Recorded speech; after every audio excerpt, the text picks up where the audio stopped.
जय हिंद दोस्तों, मैं अतुल कुमार स्वागत करता हूं आपका ब्राइट माइंड क्लासेस में और आशा करता हूं कि आप सभी ठीक होंगे। और एक बार फिर स्वागत करता हूं भारतीय संविधान की वन लाइनर की एक महत्वपूर्ण क्लास में, जो कि आपकी परीक्षा की दृष्टि से बहुत ही महत्वपूर्ण साबित होगी। और चलिए शुरू करते हैं। आज का जो पहला क्वेश्चन है वो है, भारतीय संविधान भारतीयों की इच्छा अनुसार होगा। भारतीय संविधान क्या होगा? भारतीयों की इच्छा अनुसार होगा। किसके द्वारा यह कथन व्यक्त किया गया? तो यह कथन किसके द्वारा व्यक्त किया गया? यह कथन कहा गया महात्मा गांधी के द्वारा कहा गया कि भारतीय संविधान भारतीयों की इच्छा के अनुसार होगा। किसके द्वारा? ब्रिटिश सरकार ने किसके द्वारा ब्रिटिश सरकार से मांग की गई कि भारतीय संविधान के निर्माण के लिए संविधान सभा का गठन किया जाएगा। तो यह मांग किसके द्वारा की गई? यह मांग की गई मोतीलाल नेहरू के द्वारा यह मांग की गई कि चलिए आगे बढ़ते हैं। संविधान सभा के विचार का औपचारिक रूप से प्रतिपादन किसके द्वारा किया गया? तो एम.एन. राय के द्वारा किया है संविधान सभा के विचार का औपचारिक रूप से प्रतिपादन। संविधान सभा को किसके मूर्त रूप प्रदान किया? संविधान सभा को किसने मूर्त रूप प्रदान किया? तो यह किसने किया? जवाहरलाल नेहरू ने। कांग्रेस ने किस वर्ष संविधान के निर्माण की मांग को संविधान के निर्माण की मांग को लेकर प्रस्ताव पारित किया? तो 1936 में कांग्रेस ने जो है संविधान के निर्माण की मांग को लेकर प्रस्ताव पारित किया। किस व्यक्ति ने 1938 में वयस्क मताधिकार के अधिकार पर संविधान सभा के गठन की मांग की? तो यह किसने किया? जवाहरलाल नेहरू ने। किस योजना के तहत वर्ष 1942 में स्वीकार किया गया कि भारत में एक निर्वाचित संविधान सभा का गठन होगा, जो युद्ध उपरांत इस संविधान का निर्माण करेगी? तो है क्रिप्स योजना में यह किया गया कि 1942 में क्रिप्स योजना में यह स्वीकार किया गया निर्वाचित संविधान सभा का गठन किया जाएगा। संविधान सभा के गठन की मांग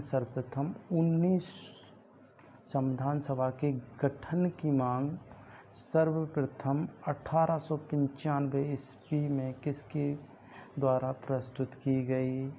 तो सबसे पहले जो संविधान सभा के गठन की मांग की गई वो किसके द्वारा की गई? बाल गंगाधर तिलक के द्वारा की गई।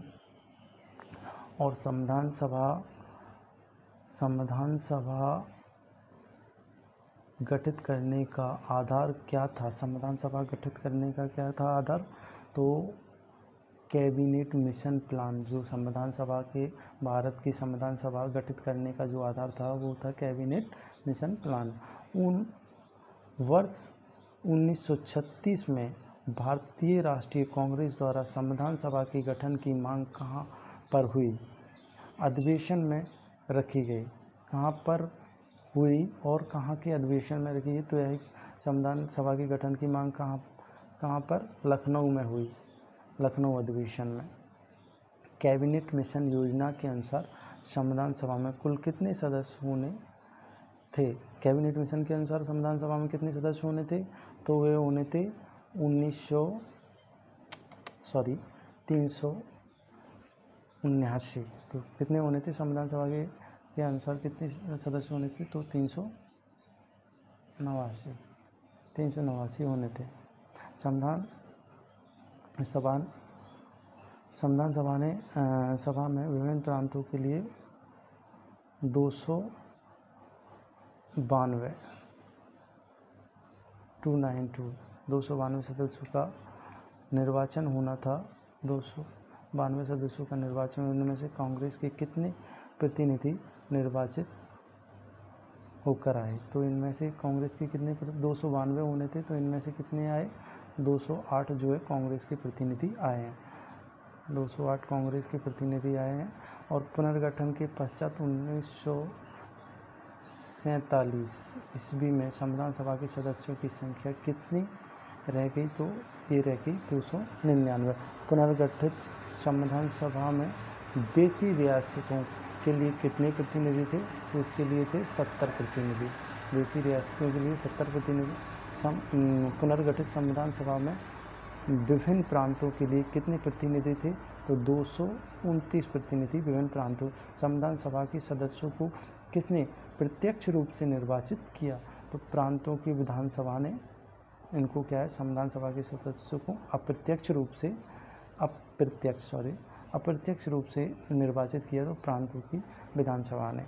संविधान सभा ने किस प्रांत का प्रतिनिधित्व सबसे अधिक था? संविधान सभा में किस प्रांत का प्रतिनिधित्व सबसे अधिक था? तो संयुक्त प्रांत का प्रतिनिधित्व संविधान सभा में सबसे अधिक था।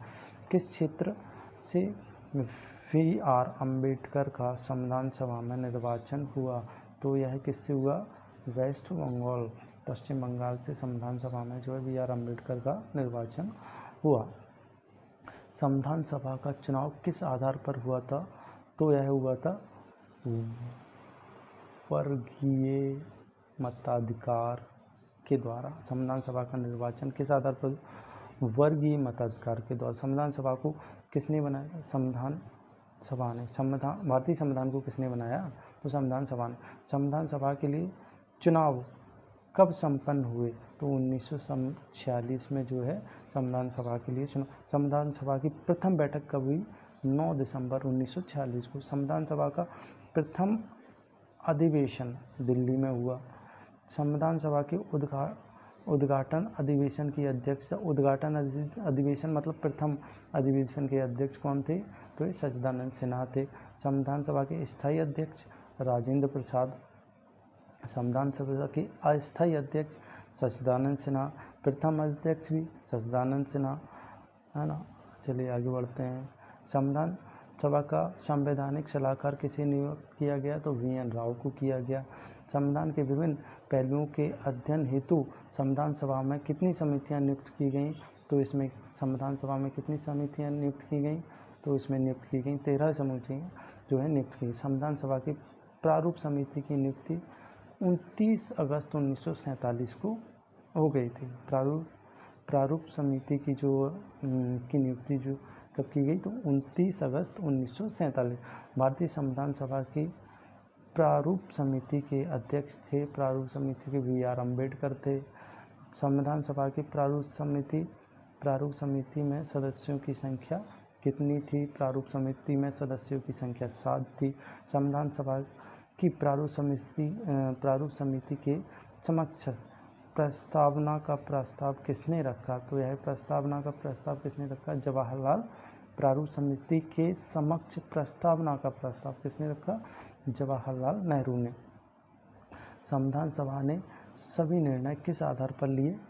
तो सहमति और समायोजन के आधार पर संविधान सभा ने सभी निर्णय जो लिए वो किस आधार पर लिए? सहमति व समायोजन के आधार पर लिए।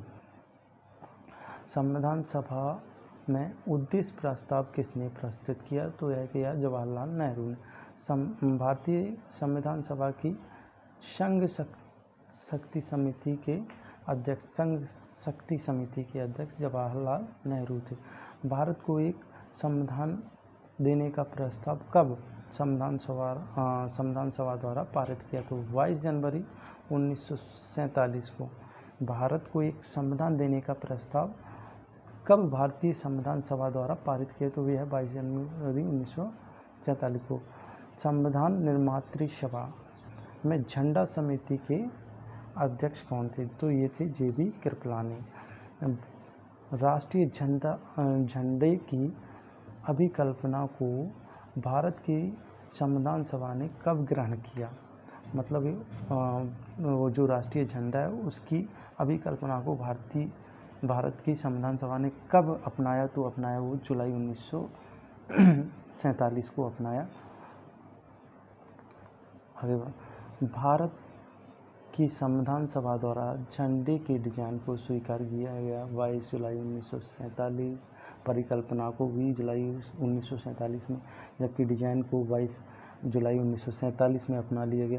भारतीय संविधान को आंशिक रूप से कब लागू किया गया? तो 26 नवंबर 1949। भारतीय संविधान के कितने उपस्थित सदस्यों ने संविधान पर हस्ताक्षर किए? भारतीय जो है संविधान सभा के कितने उपस्थित सदस्यों ने संविधान पर हस्ताक्षर किए? तो ये किए हैं 284 सदस्यों ने संविधान पर हस्ताक्षर किए। संविधान सभा द्वारा अंतिम रूप से पारित संविधान में कुल कितने अनुच्छेद एवं अनुसूचियाँ थीं? तो 395 अनुच्छेद और 8 अनुसूची। कितने? 395 अनुच्छेद और 8 अनुसूची थी। और इसको जो है संपूर्ण भारतीय संविधान के निर्माण में संविधान सभा को कितना समय लगा?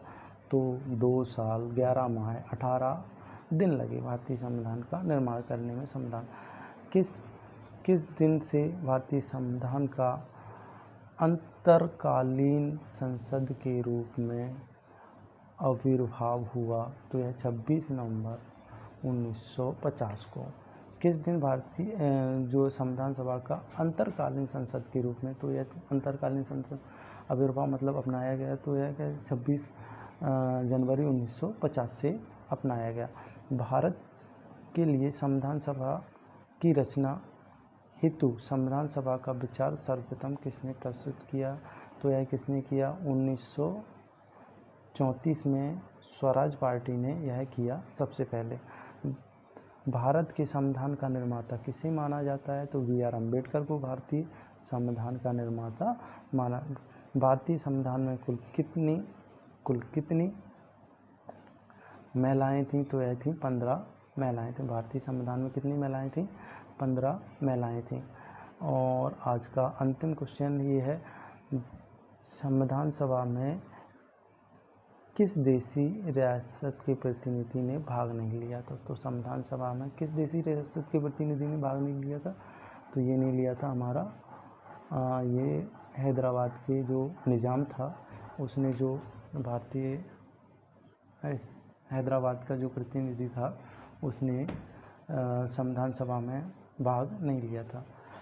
चलिए दोस्तों, आज का पॉलिटी का एक महत्वपूर्ण टॉपिक कंप्लीट किया हम लोगों ने, और ये आपके एग्ज़ाम की दृष्टि से महत्वपूर्ण है। संविधान के इतने बेसिक क्वेश्चन हैं जो कहीं ना कहीं किसी न किसी एग्ज़ाम में पूछते रहते हैं। तो चलिए दोस्तों, धन्यवाद आप लोगों का, और आशा करता हूँ आप लोग अपनी तैयारी अच्छे से कर रहे होंगे और अपने माता पिता और अपने सपने को साकार करेंगे। चलिए, धन्यवाद।